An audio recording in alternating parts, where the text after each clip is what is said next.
welcome back to my YouTube channel The Knowledge World with Shah।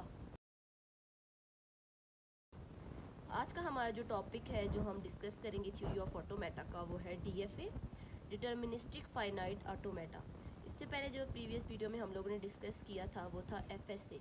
FSA की आगे से दो टाइप्स हैं, एक DFA और NFA। आज हम लोग जो डिस्कस करने लगे हैं वो है DFA, डिटर्मिनिस्टिक फाइनाइट ऑटोमेटा। इसके हमारे पास कुछ रूल्स हैं जिनकी मदद से हम लोग ये कंस्ट्रक्ट करते हैं DFA का जो सबसे फर्स्ट रूल है वो है हमारे पास DFA has exactly one start state. किसी भी DFA के अंदर हमारे पास सिर्फ एक ही स्टार्ट स्टेट होगी। किसी भी DFA, कोई भी अगर हम लोग DFA कंस्ट्रक्ट कर रहे हैं तो उसके अंदर हमारे पास सिर्फ एक ही स्टार्ट स्टेट होनी चाहिए। नेक्स्ट रूल जो हमारे पास आ जाता है सेकेंड रूल, DFA में हम लोग ट्रांजिशन लेवल 5 यूज़ नहीं करते, नॉट यूज़ ट्रांजिशन लेवल 5। पहला रूल हमारे पास ये था कि एग्जैक्टली वन स्टार्ट स्टेट होनी चाहिए। सेकेंड रूल इसका ये है कि हमारे पास ट्रांजिशन लेवल 5 यूज़ नहीं होता।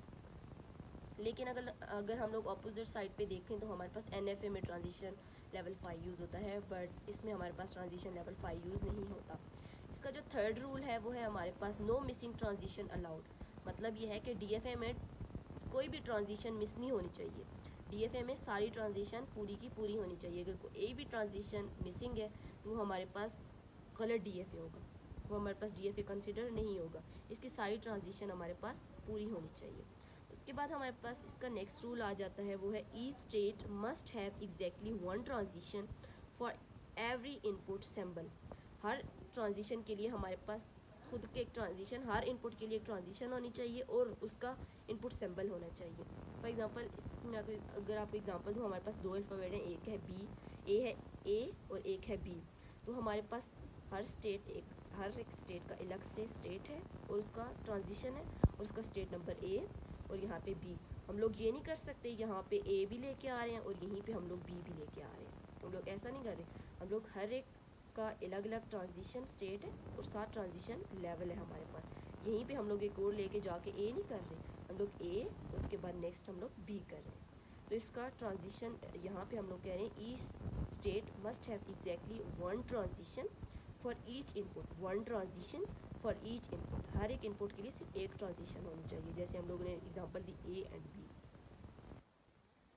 हमारे पास DFA कैन हैव वन और मल्टीपल फाइनल स्टेट। DFA में हमारे पास एक या एक से ज़्यादा फाइनल स्टेट हो सकती हैं। DFA में हमारे पास मल्टीपल फाइनल स्टेट हो सकती हैं, बट स्टार्ट स्टेट हमारे पास एक ही होनी चाहिए। हमारे पास रूल है। पहला रूल हमारे पास क्या था, एग्जैक्टली वन स्टार्ट स्टेट होनी चाहिए। Second rule, transition level 5 use नहीं होगा। थर्ड रूल क्या है कि कोई भी ट्रांजिशन मिस नहीं होनी चाहिए। मोस्ट इम्पॉर्टेंट, कोई भी ट्रांजिशन मिस नहीं होनी चाहिए। उसके बाद फोर्थ रूल हमारे पास आ गया कि every state, each state must have exactly one transition for every input sample. उसके बाद हमारे पास नेक्स्ट रूल आ गया DFA कैन हैव वन और मल्टीपल फाइनल स्टेट्स। हमारे पास हो सकती हैं एक या एक से ज़्यादा फाइनल स्टेट हमारे पास इसकी हो सकती हैं। अगर हम इसकी एग्जांपल यहाँ पे देखें तो एग्जांपल हमारे पास ये है, एक एग्जांपल हम लोग है, ये हमारे पास एक रेगुलर एक्सप्रेशन है, इसका हम लोगों ने DFA कंस्ट्रक्ट करना है। रेगुलर एक्सप्रेशन के हमारे पास A प्लस B स्टेरिक का मतलब ग्रुप, उसके बाद हमारे पास ये हमारे पास रेगुलर एक्सप्रेशन है। सबसे पहले आपने अगर रेगुलर एक्सप्रेशन नहीं पढ़ा तो जाके मेरी वीडियो से रेगुलर एक्सप्रेशन को समझ के उसके बाद आपको ये बहुत अच्छे तरीके से समझ आ जाएगा। अब हम लोग देखते हैं इस इक्वेशन का, हम इस रेगुलर एक्सप्रेशन का हम लोग सॉल्व करते हैं और इसका DFA कंस्ट्रक्ट करते हैं। ये एक रेगुलर एक्सप्रेशन है, एग्जांपल है इसका A plus B steric A। इसको हम लोग सॉल्व करते हैं। सबसे पहले हम लोगों ने एक इनिशियल स्टेट ली, उसके बाद हम लोग जिस भी अल्फ़ाबेट के ऊपर लूप नहीं होगा हम लोग उसके लिए एक ट्रांजिशन लेके जाएंगे। A लेके गए, उसके बाद +2 लिया। ये हमारे पास सबसे पहले हम लोग ने देखा है रेगुलर एक्सप्रेशन है क्या, A plus B loop A। ऐसी हम लोगों ने DFA कंस्ट्रक्ट करनी है जो कि एंड विद A हो, मतलब ये एक रेगुलर एक्सप्रेशन है जहाँ पे एंड विद A हो। यहाँ से हम लोग A हो गया। इसके बाद हम लोग सबसे पहले A के लिए ड्रॉ कर लिए, A के लिए ट्रांजिशन लेके चले गए। उसके बाद हमारे पास ये लूप वाला एरिया रह गया। तो सबसे पहले हम लोगों ने क्या बोला था, स्टार्ट विद ये A हो, स्टार्ट A के साथ करें, B के साथ करें, no matter, but end with A करना चाहिए। तो हम लोगों ने लूप को भी हम लोगों ने सेट करना है इसके ऊपर। तो हम लोगों ने B-1 मतलब ये स्टार्ट स्टेट के ऊपर हम लोगों ने एक लूप लगा दिया जिसको हम लोगों ने B कह दिया यहाँ से। और A को भी हम लोगों ने लेके जाना था, हम लोगों ने बोला था एंड विद A। अगर हम लोग यहाँ पे लूप ए की ना लगाते, बी के लगाते, तो ये तो जाके एंड विद क्या होता, एंड विद ए तो ना होता, बी होता, तो ये मतलब गलत हो जाता। इसलिए हम लोग ने लूप को भी मैनेज करना सीखना है, ठीक है। तो यहाँ पे हम लोग लूप लगा रहे हैं ए का, तो देखें यहाँ से हमारे पास ए डिराइव हुआ, बी डिराइव हुआ, उसके बाद ए डिराइव हुआ, उसके बाद फिर एंड विद ए।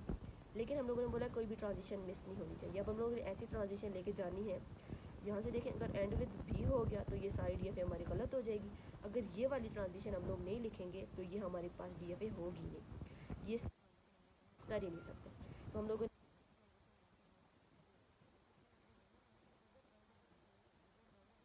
बी हो तो वो क्या चला जाए, दोबारा से स्टार्ट स्टेट में चला जाए, वो फाइनल स्टेट उसको एक्सेप्ट ना करे, वो डायरेक्ट उसको स्टार्ट स्टेट में भेज दे अगर एंड विद बी हो।